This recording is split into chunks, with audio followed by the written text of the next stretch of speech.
Liz Truss will claim that many in the West appease and adapt to authoritarian regimes. Tolga AkmenEPEFE London. Former British Prime Minister Liz Truss will give Emmanuel Macron a not-so-subtle slap over his attempt to build bridges with Beijing. In a speech Wednesday morning to the Heritage Foundation think tank Washington, D.C., Truss will argue that many in the West are placing and reconciling authoritarian regimes China and Russia.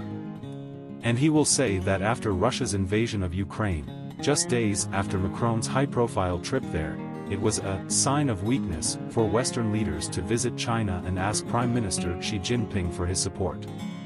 Truss, who stepped down after serving 6 weeks as crisis-hit UK Prime Minister, will not mention Macron's name, but his comments came after an interview with Politico in which the French president said that Europe must resist pressure to be a follower of America. Macron has already been criticized for these comments by the IPAC group of skeptical China lawmakers, who said on Monday his remarks were misjudged. And Truss, who had a cold relationship with Macron during his brief tenure last year, will use his speech to take a more aggressive stance towards both China and Russia.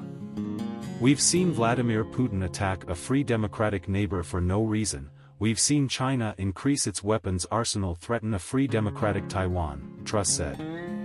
Too many in the West have placated these regimes and adapted to them. It is a mistake and a sign of weakness for Western leaders to visit President Xi to ask for his support in ending the war.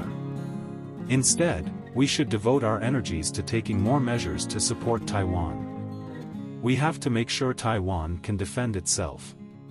Relations between Macron and Truss successor Rishi Sunak are quite warm. The two opened a new page in British-French relations in March after reaching an agreement on cross-channel immigration.